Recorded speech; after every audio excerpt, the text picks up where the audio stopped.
Hey guys, welcome back to this channel. Hope you have a wonderful day.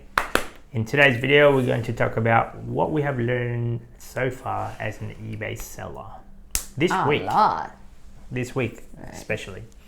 If you guys are new to this type, to our channel, we usually talk about money, personal finance, our journey with our eBay side hustle to turning that into a full-time. Yep, and our journey to achieve FIRE. Yeah. We're halfway there. More than halfway there. I'm actually looking at eBay would be another capital, another vehicle that can produce more income. Yeah, produce more income, but then we put it in our investment. Because our goal actually is to put majority of the money and saving in investment. And the investment can roll a bit more money, a lot more money with the compound interest effect. Why we choose eBay is because, well, it's a platform where everyone able to get into. Yeah. Not only locally, but also globally, internationally. Yeah. With a low cost, with the potential of unlimited income. We don't need a shop. We don't need like a shop front manager. Yep. We don't need staff. We are the staff. We are the. But we don't have to lock into the shop for 10 hours, 12 hours a day. We're not buying a shop. We don't have to pay rent. Only thing we pay to eBay is the subscription and also the commission we paid. And if the product got sold, is promotion listing. So that's it. The potential of income in here is actually depending on what you want. So for me in the beginning, I was only trying to get $1 or $2. But now I'm like looking at how can I grow this into a $1,000, $2,000, $3,000 per week type of income. So as the time that at the time that this is being recorded, at the moment average income is about $500. Yeah, $500 per week. So we're trying to grow that and grow it. So this is what we learned so far this week, and actually in the past couple of weeks.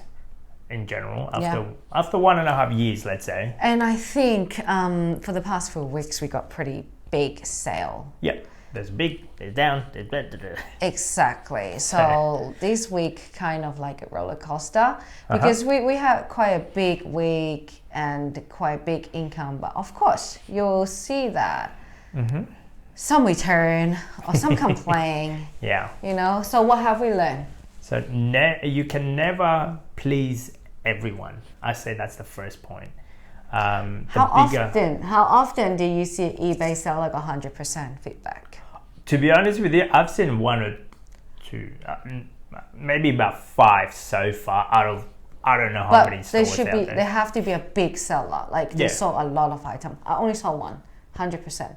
How eBay do the feedback is they based on I think 1 month, 6 months, and 12 months. Once 12 months gone, they delete the whole history. Yep. So for a seller to consistently selling stuff without any negative comment or feedback in 12 months, it's quite hard. Yeah, we tried, but hey. Yeah, we still got negative. So yeah, you can't please everyone because there's bound to be people out there. No matter what you do, they're not going to be happy. It's just a time, or sometimes based on your luck, if the person person like your product, or if the item received on a timely manner, right? So another aspect of it, costs out of your expectation. For example, for us, there are a lot of costs out of your expectation. Oh yeah, sorry, there are a lot of costs. Beyond your. You did not expect people like suddenly just today. Why we're making this video because of today, this morning, opening the email. What are you talking about? So this buyer lodge a dispute. So before you lodge dispute, normally you just contact the seller first. That's what we're expecting anyway. Expecting, hey, maybe contact me first. Like. Tell me message. Okay, if you don't want it, okay, just maybe ask for return or whatever. Ask for return. No, straight go for dispute. But hey, each to their own. They sound really angry, irate, and all that stuff. And then after certain sentences, you gotta have a thick skin. You're bound to ignore majority of the. Oh, we can't ignore that. It's dispute, but then I'm not sure if they provide evidence to eBay because I think once you go in dispute, we can't really talk. eBay become the mediator. Judge. Yeah. and then they're going to judge for the case. I don't know what will happen, but then based on that bias information, it is just false. I don't understand why. So maybe the other one would be a return stock, a complaint, I guess. Broken delivery. We had that last week again. As much as we try to take care of our packaging, for example, with us, I try to put it in a box instead of a bag because it's a lot more harder. It all depending durable. Obviously. Depending on the courier company. If some courier people, they're just going to throw it out to the customer. Customer, front yard or so, and some people are willing to handle with care, let's say. As much as you try to do all that, we had a damaged item, so it's not the first time, but that one was quite a big item. And before we had it too, it was just a few dollars. Okay, if we find out, we send another one for you. But then that day, the big item, I think when at least this customer, they sent us a picture. It's damaged badly. Instant, 1 minute, we full refund to them. That's how we do it. Okay. And then I'm not going to send an item for you because you got full refund already. And last time we got a small item.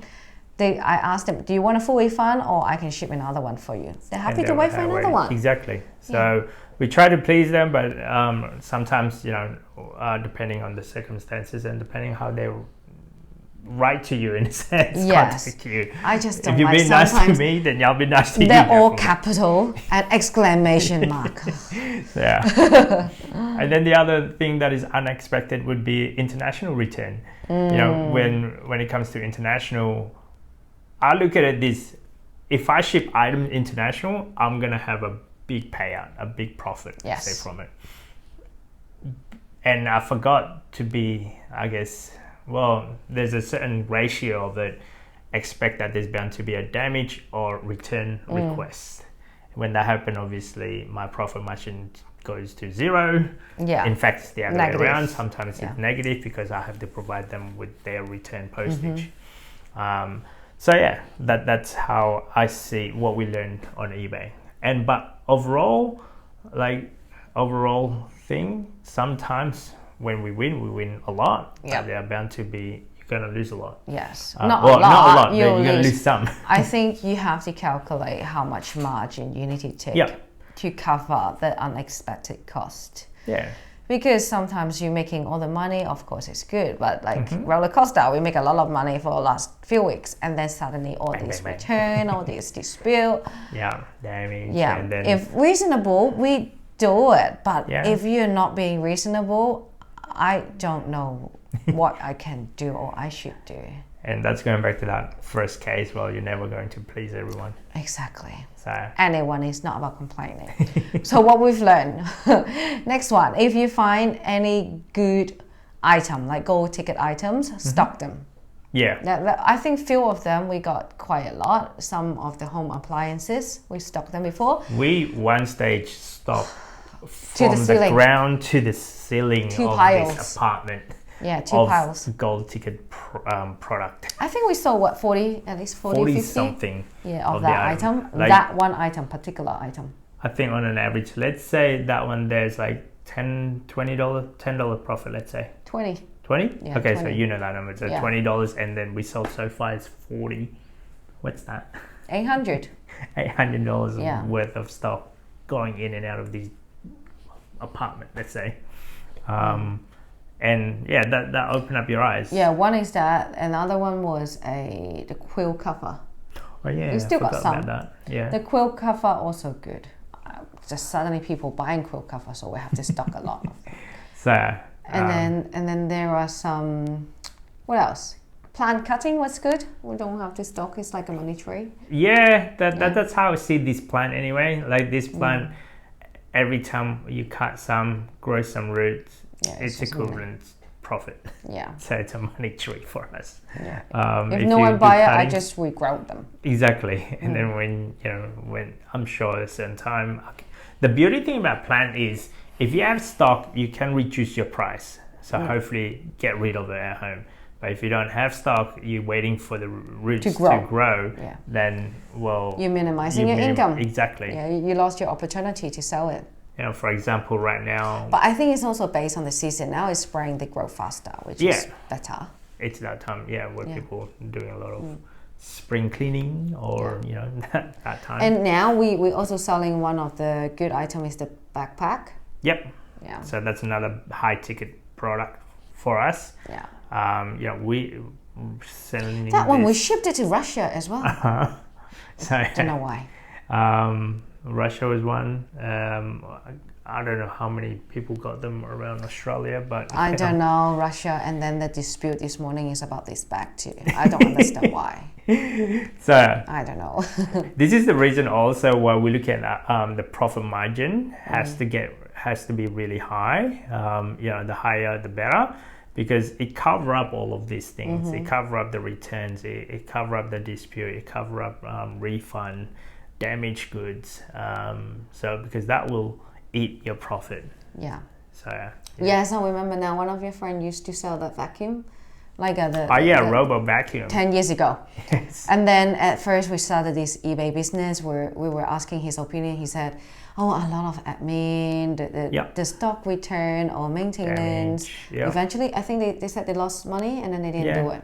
They don't do it again. So I think the margin was not high enough to cover the cost and the damage, because they have to buy it and then they put it on a warehouse. The cost of hiring the warehouse, they get someone else to pack it, whereas us, we pack it ourselves. Yeah, and we're not there yet. No, we're not. But then they're buying like a big container, not really container, like a pallet. Yeah, like 400 or 500 shipment from China, and the typical thinking how people should do on eBay.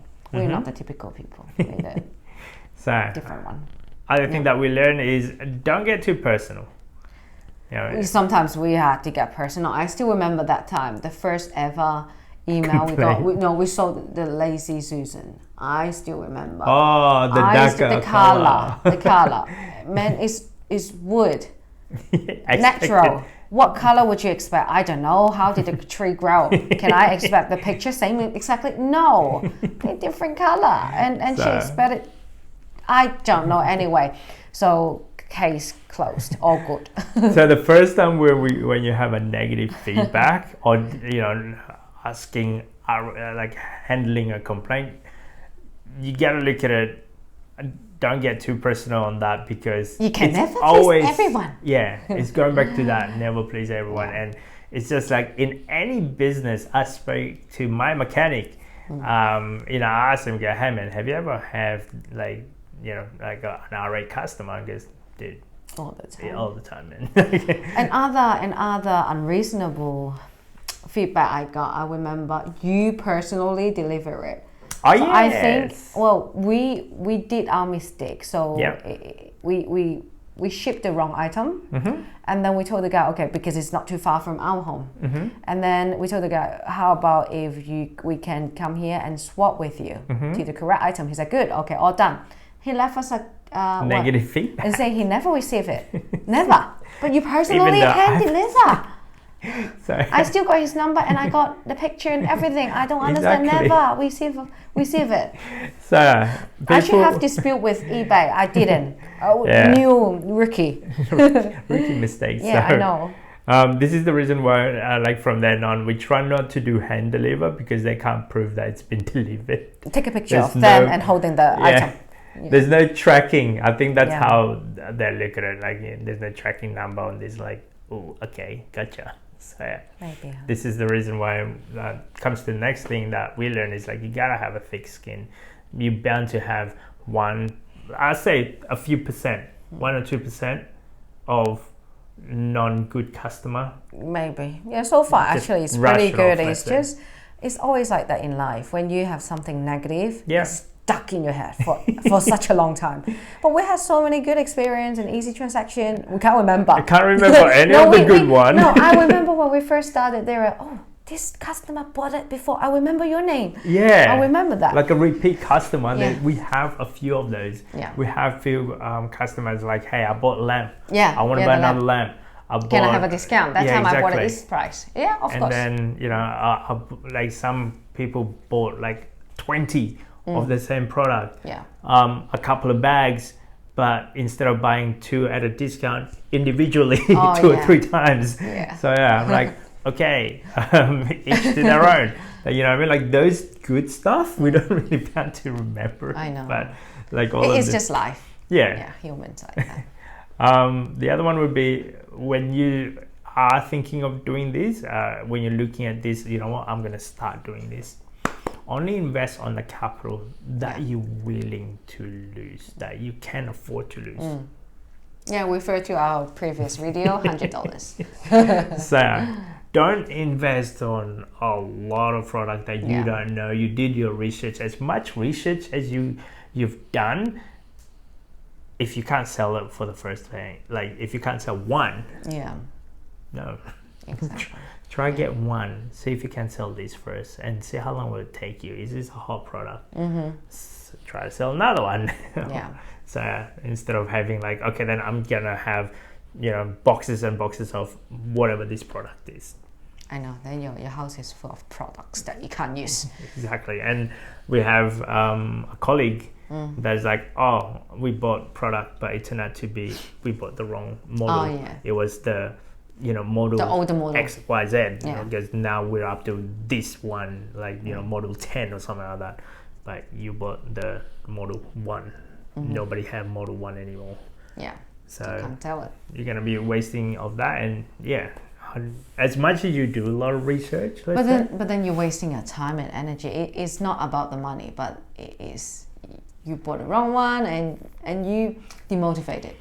You're not selling it. Right? Yeah, because no one's buying it. Now you can see it. Now it's just stuck there, and then sometimes you get frustrated. You just want to throw it out, or if not, sell it at a very discount. Yeah.